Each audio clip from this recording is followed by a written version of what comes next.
نحمده ونصلي على رسوله الكريم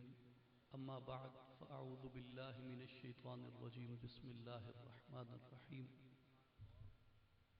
إن الله وملائكته يصلون على النبي يا أيها الذين آمنوا صلوا عليه وسلموا تسليما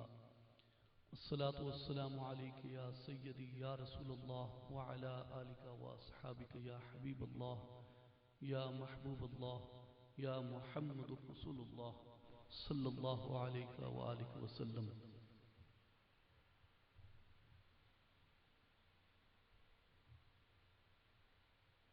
گلے خوشبو در حمام روزے رسید از دست محبوب بدستم بدو گفتم کہ مشکی یا عبیری کہ از بوئے دلاویز تمستم بگفتہ من گلے ناچیز بودم ولیکن مدت با گل نشستم جمال ہم نشین در من اثر کرد وگرنہ من ہما خاکم کے ہستم۔ قابل صد عزت قابل صد احترام جناب دیوان احمد مسعود چشتی فاروقی دامت برکاتہم اللہ علیہ، قابل صد عزت قابل صد احترام واجب صد تحسین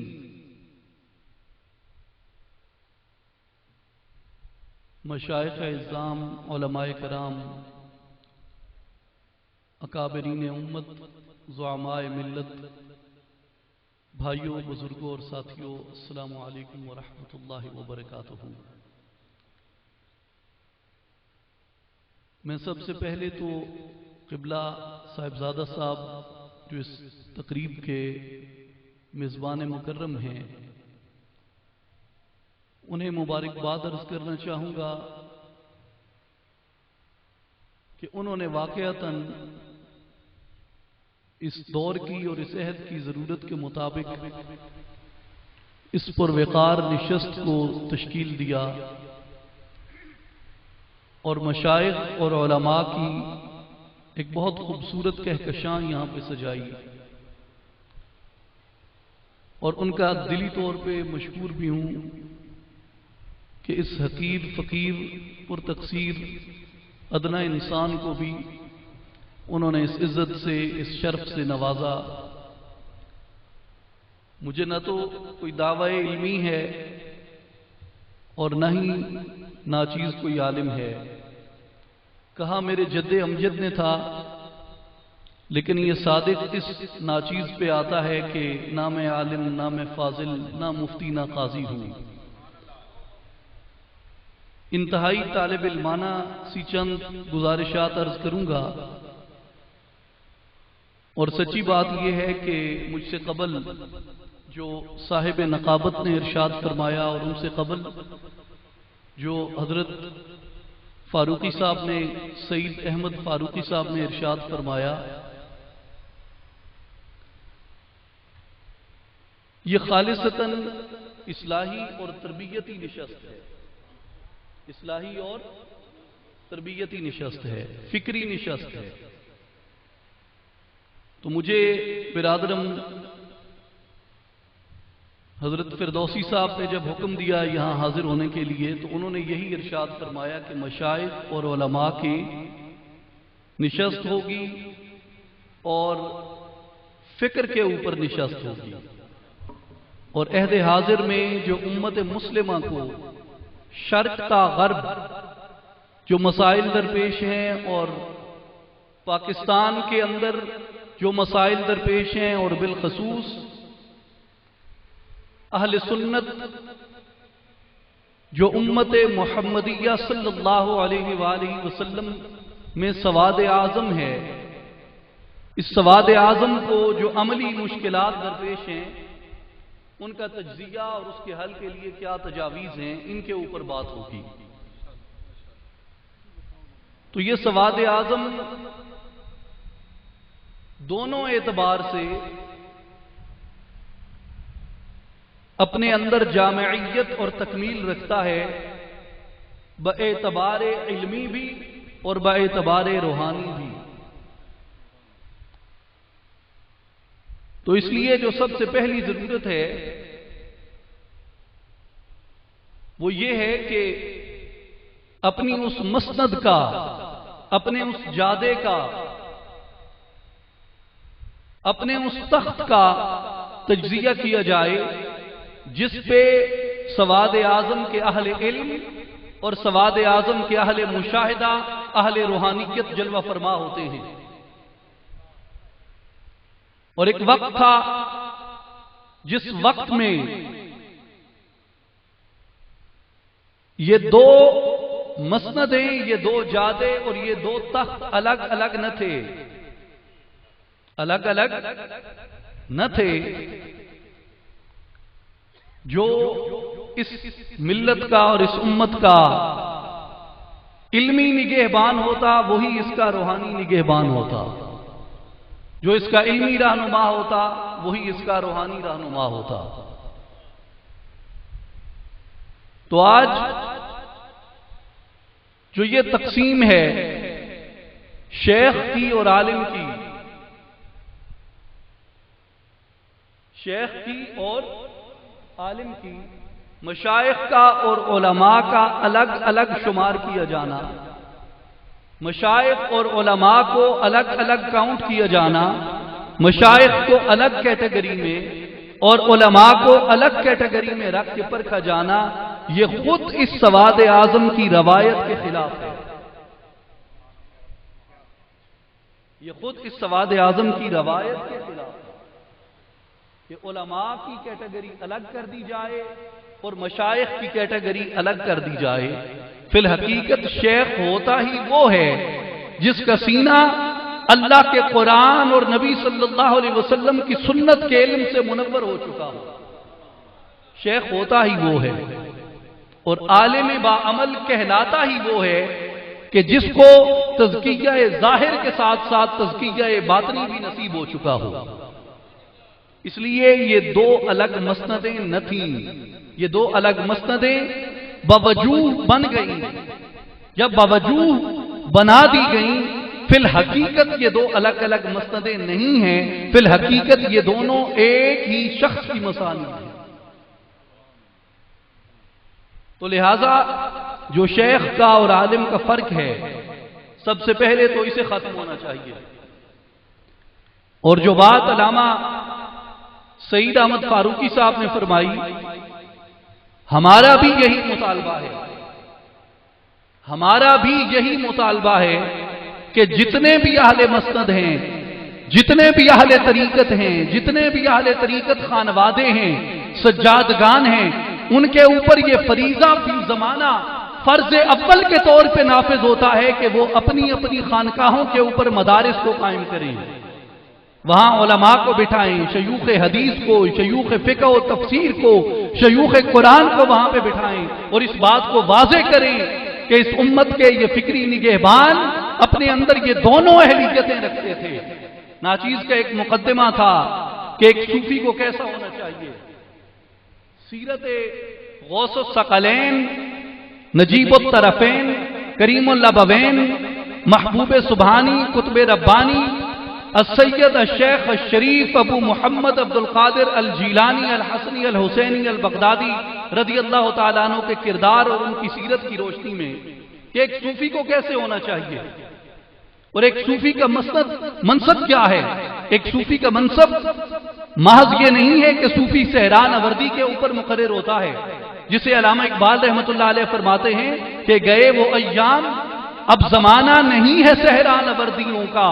جہاں میں مانند شمع سوزاں میان محفل گداز ہو جا۔ اب صحرا نوردیوں کا دور نہیں ہے، جنگلوں میں جانے کا دور نہیں ہے، پہاڑوں میں اور غاروں میں جانے کا دور نہیں ہے۔ ہاں، ایک عمر تک آپ کو اس مشاہدہ کی، اس مجاہدہ کی، اس مراقبہ کی، اس ریاضت کی ضرورت ہوتی ہے جو آپ کی شخصیت کا تشکیلی دور ہوتا ہے۔ لیکن آپ جب اپنی شخصیت کے تشکیلی دور سے گزر کے، آپ جب ایک سالک اور ایک طالب سے گزر کے اہل مسجد ہو جاتے ہیں، پھر آپ اپنے تکمیلی دور کے اندر آ جاتے ہیں۔ پھر آپ کو صحرا سے، غار اور پہاڑ سے نکل کے اپنی بستیوں اور اپنے شہروں میں دیے روشن کرنے پڑتے ہیں۔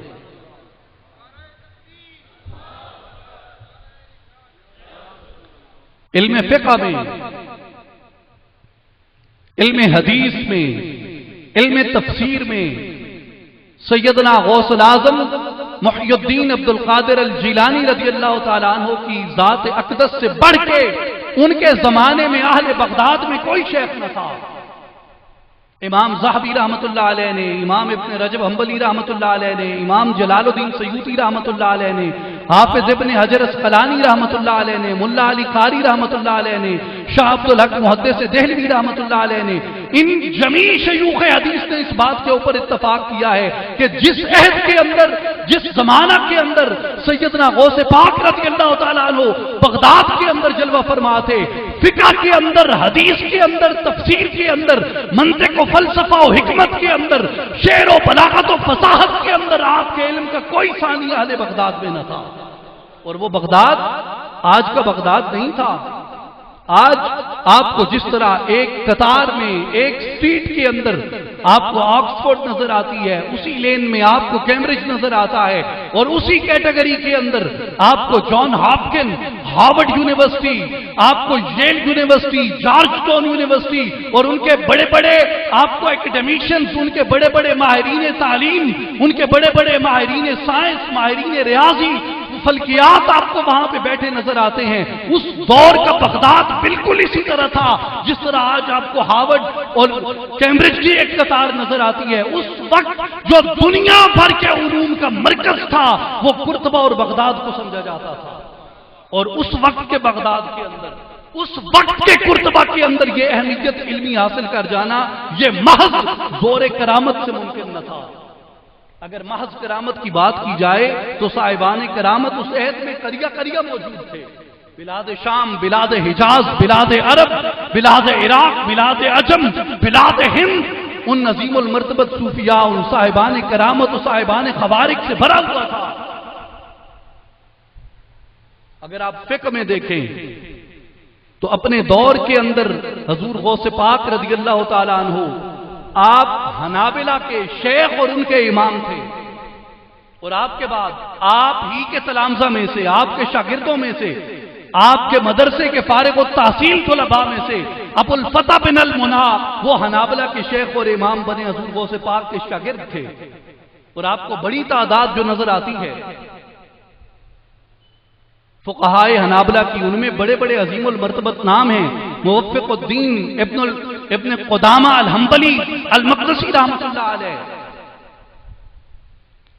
اور یہ تمام شیوخ حنابلہ حضور غوث پاک رضی اللہ تعالیٰ عنہ کے تلامذہ کے اندر شمار ہوتے ہیں۔ پھر علم تفسیر میں آ جائیں آپ کے تفسیری نکات کے اوپر، پھر آپ علم حدیث کے اندر آ جائیں، امام ذہبی رحمۃ اللہ علیہ نے، امام جلال الدین سیوطی رحمۃ اللہ علیہ نے، اور محمد بن یحییٰ التازفی رحمۃ اللہ علیہ نے، ان سب نے حضور غوث پاک رضی اللہ تعالیٰ عنہ کو حافظ حدیث شمار کیا ہے۔ اور حافظ حدیث کی شرائط ہے کہ اس کو 1,00,000 احادیث روات کی جرح و تعدیل اور تاریخ کے ساتھ، متن و اسناد کے ساتھ جس کو یاد ہو اس کو حافظ حدیث کہا جاتا ہے۔ اور حضور غوث پاک رضی اللہ تعالیٰ عنہ کے فرزند اور شہزادے سیدی عبد الرزاق بن عبد القادر الجیلانی نے آپ کو بھی حافظ حدیث شمار کیا ہے۔ اور آپ المعین فی طبقات المحدثین امام ذہبی کی دیکھیں، ان کی العبر دیکھیں، سیدی شیخ موسیٰ بن عبد القادر الجیلانی رضی اللہ تعالیٰ عنہ کے کثیر تعداد ان کے تلامذہ کی، ان کے شاگردوں کی انہوں نے اس کے اندر لکھی ہے، جنہوں نے مصر کے اندر، واسط کے اندر ان سے سماع حدیث کیا۔ پھر حضور غوث پاک رضی اللہ تعالیٰ عنہ کے پوتے نصر بن عبد الرزاق بن عبد القادر الجیلانی وہ بغداد کے قاضی القضاء بنے، چیف جسٹس بنے۔ پھر ان کے بیٹے محمد بن نصر بن عبد الرزاق بن عبد القادر الجیلانی، پھر وہ بغداد کے قاضی القضاء اور چیف جسٹس بنے۔ تو آپ اگر اپنے شیوخ کی سیرت سے اپنے کردار کا جائزہ لینا چاہیں، آپ اگر اپنے ان اکابر سے جن کی نسبت سے ہم اپنے آپ کو منسوب کرتے ہیں، جن کے سلاسل سے ہم اپنے آپ کو منسوب کرتے ہیں، جن کے طرق طریقت سے، طرق روحانیت سے ہم اپنے آپ کو منسوب کرتے ہیں، آپ ان کی علمی وجاہت اور علمی کمال کو دیکھ کے اپنے کردار کا جائزہ لگا سکتے ہیں کہ ایک شیخ طریقت کو کیسے۔ یہ جو آپ کو پورے بلاد ہند کے اندر، افغانستان کے اندر، پورے سینٹرل ایشیا کے اندر، سوڈان میں، مراکش میں، الجیریا کے اندر، صومالیہ کے اندر، جگہ جگہ آپ کو یہ جتنے بھی مدارس اہل سنت نظر آتے ہیں، ان میں سے میں آپ کو دعوے کے ساتھ یہ کہہ سکتا ہوں کہ کم سے کم پاکستان اور ہندوستان کے اور بنگلہ دیش کے اہل سنت کا یہ عالم ہے کہ ان کے مدارس 75% سے زائد اپنے مدارس کے نام کا آغاز سیدنا غوث پاک کے نام سے جامعہ غوثیہ سے کرتے ہیں۔ آپ تمام مدارس کو شمار کر لیں، آپ کو نظر آئے گا کہ بکثرت آپ کے مدارس وہ جامعہ غوثیہ سے شروع ہوتے ہیں۔ تو جب وہ اب جو مدرسہ ہے فی زمانہ مدرسہ تربیت طریقت کے لیے نہیں بلکہ تربیت علوم ظاہری کی ایک جگہ ہے۔ علوم ظاہری وہاں پہ پڑھائے جاتے ہیں، معقولات و منقولات وہاں پہ پڑھائی جاتی ہیں، صرف، نحو، منطق، فلسفہ، کلام، فقہ، حدیث، تفسیر اور ان سب علوم کے اصول وہاں پہ تدریس کیے جاتے ہیں۔ تو وہ دار الطریقت نہیں ہے، وہ دار الشریعت ہے۔ تو آپ حضور غوث پاک رضی اللہ تعالیٰ عنہ کے اسم گرامی سے، ان کی نسبت غوثیت سے جب ایک تعلیم کا اور ایک درس کا کو منسوب کرتے ہیں تو گویا آپ محض غوث پاک کی وجاہت روحانیہ کے قائل نہیں ہیں، آپ غوث پاک کی وجاہت علمیہ کے بھی قائل ہیں۔ اور وہ ایک درسگاہ کو حضور غوث پاک سے منسوب کیا جانا ان کی نسبت طریقت سے نہیں، ان کی نسبت علم سے منسوب کیا جاتا ہے۔ مگر اب یہ چونکہ تربیتی محفل اور تربیتی نشست ہے، میں تو علماء کے جوڑے اٹھانے والا، ان کے قدموں میں بیٹھنے والا، ان کے چہرے کے سامنے بیٹھ کے روبرو ان کی زیارت کرنے والا اور ان سے علم کا فیض پانے والا ایک ادنا ترین طالب علم ہوں۔ میری یہ مسند و مقام ہی نہیں ہے کہ میں علماء کی تربیت کے لیے کچھ عرض کر سکوں، مگر چونکہ یہ نشست تربیتی ہے اور آپ نے ایک طالب علم کو یہ جسارت دے دی ہے کہ وہ بات کرے، تو میں عرض یہ کرنا چاہتا ہوں کہ یہ جتنے بھی مدارس آج نسبت غوثیہ کے ساتھ منسوب ہیں، ان میں آپ مجھے کیا بتا سکتے ہیں کہ غوث پاک رضی اللہ تعالیٰ عنہ کی کوئی کتاب یا کوئی رسالہ پڑھایا جاتا ہے؟ ہم کہیں گے کہ ان میں شطحات ہیں، تو ہمارے علم میں ہونا چاہیے کہ فتوح الغیب کی شرح ناقدین تصوف کے سب سے بڑے شیوخ میں سے ابن تیمیہ شمار ہوتے ہیں۔ فتوح الغیب کی شرح ابن تیمیہ نے لکھی اور شریعت کے ساتھ نظریہ توحید کی ہم آہنگی کو بیان کرتے ہوئے اس کو بیان کیا۔ کیا غوث پاک کی فصاحت علمی میں کوئی کمی ہے؟ ان کی گرامر اور عربی کے اندر کوئی کمی ہے؟ ان کے علمی نکات سے آپ متفق نہیں ہیں؟ اگر آپ ان کی اس فکر سے اتفاق نہیں کرتے تو پھر ہمارے مدارس کو جامعہ غوثیہ سے منسوب کیوں کیا جاتا ہے؟ اگر کیا جاتا ہے تو اس کا مطلب ہے کہ ہم ان کی عظمت علمی کا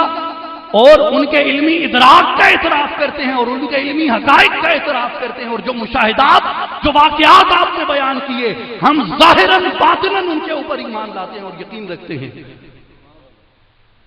اور یہ چلیں بہت بڑی بات ہو گئی کہ ہم غوث پاک رضی اللہ تعالیٰ عنہ کے رسائل کو نہیں پڑھاتے۔ میں اس سے اگلی بات کرتا ہوں، آپ زمانے قریب میں آ جائیں۔